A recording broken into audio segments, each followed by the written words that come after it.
Good day mga idolo, ako nga pala si Bihero at ngayong araw, ito ang aking kwento. Kaya tara, samahan niyo ako. Let's go! For today's video, gagala nga pala kami ng pamilya ko.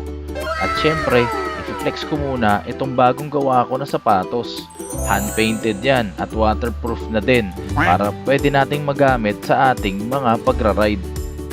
At eto nga, nakikipagkulitan muna ako sa panganay kong anak. O di ba? Kuhang-kuha, parang pinagbiyak na bunga. Grabe, sobrang naiinip na ako sa biyahe. Grabe kasi yung traffic. Buti na lang naaliw ako rito kay tropa. Kilala nga pala siya simula Binyan hanggang dito sa Santa Rosa. At eto, nakarating na nga rin pala tayo dito sa may simbahan. Dumaan muna kami para ipagpasalamat lahat ng aming mga biyayang nakakamtan. Maraming salamat po ng marami, Lord. Sana lagi niyo po kaming babantayan lahat. At eto, pagkatapos nga pala namin magsimba, naglakad na kami rito sa may looban ng palengke papunta sa pupuntahan naming food park. Doon nga pala kami kakain. Madalas na namin nakikita yung food park ngayon pero wala kaming chance na mapuntahan siya. Kaya nga napag-isipan namin mag-asawa na silipin ngayon ang Kentaja Food Park. So ayan, tamang lakad-lakad muna tayo rito. At syempre, tamang video. Check muna natin yung mga ibang mga tinitinda sa paligid. Baka meron tayong magugustuhan at mga bagay na kinakailangan. At eto na nga, nakarating na tayo dito sa may Kentaja Food Park sa may Balibago. At ayan, tuwan-tuwa yung mga anak ko. Kahit ako, first time ko rin makarating dito. Nagulat ako, ang cute, merong malilit na kubo at mga ilang food stalls. So ayan, linga-linga muna at konting ikot sa lugar. Sobra na-amaze kami sa mga bagay-bagay na nandito sa may loob. Sa totoo lang, hindi rin namin in-expect na ganito pala itsura dito sa loob ng food park. At eto na nga, nagsisimula ng sumpungin ang aming bunsong anak. Ayan. At ayan na siya, nagpapakarga na. So ayan, tamang lakad muna. Check muna namin yung mga palaruan dito at saka mga kubo. At ayun, tuluyan na nga nagpakarga ang bunso naming anak. Napakalupit talaga, walang sablay. At eto, bukod sa mga kubo, meron din sila dito mga mesa at meron din silang palaruan para sa mga bata at isip bata na kagaya ko. Kaya ayan, inasar ko na yung anak ko, inangat ko. Akala niya hindi ko na siya ibababa. Sumunod naman itong bunso kong anak, syempre hindi magpapatalo. Kailangan pati siya makaka-experience neto.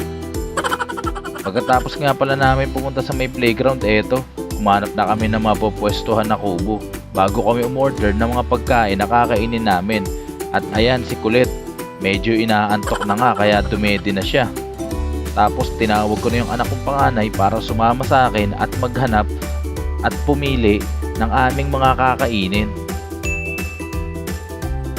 Kaya ayan, naglakad-lakad muna kaming dalawang magkamuka.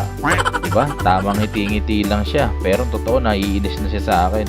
So ang unang binili nga pala namin ay french fries. At sumunod, pumunta kami rito sa may above sea level para umorder ng bundle meals. Huling kain pa kasi namin nito sa may Manila pa. Eto, tumutunog na pala yung isa sa mga una naming in-order na mango shake. Actually, mango graham yan. Hindi ko lang pinalagyan ng graham kasi inuubo yung mga bata. Kaya ayan, kinuha na namin. Maraming salamat. So ayan, cheers muna kami dalawa ng anak ko. Tapos yun, bumunta muna kami sa may kubo at binigay sa misis ko. Dahil susunod ko naman kukunin ay yung order namin sa may above sea level. Kaso wala pa daw, kaya ayan, tamang chill muna ako rito sa kubo. Umaatungal na yung anak kong bunso. Ay, sarap. Tamang palamig muna. Cheers! At ayun, tumunog na nga rin pala itong time bomb nila tropa.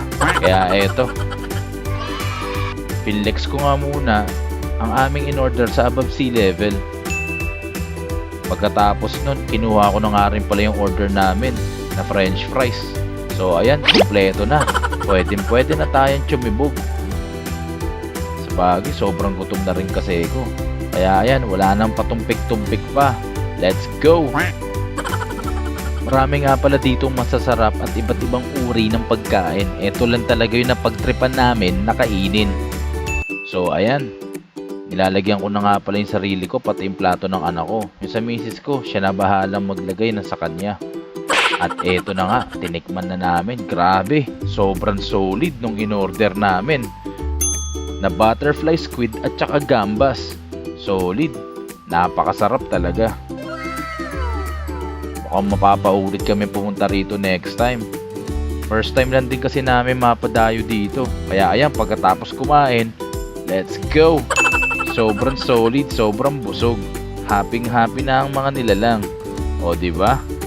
So, ayan, dahil nagbabadya ng umulan, agad na nga rin pala kami umalis at nagpasalamat pagkatapos namin kumain. Maraming salamat sa inyong pagtambay mga kabiyahe. Hanggang dito na lamang. Maraming salamat. Paalam!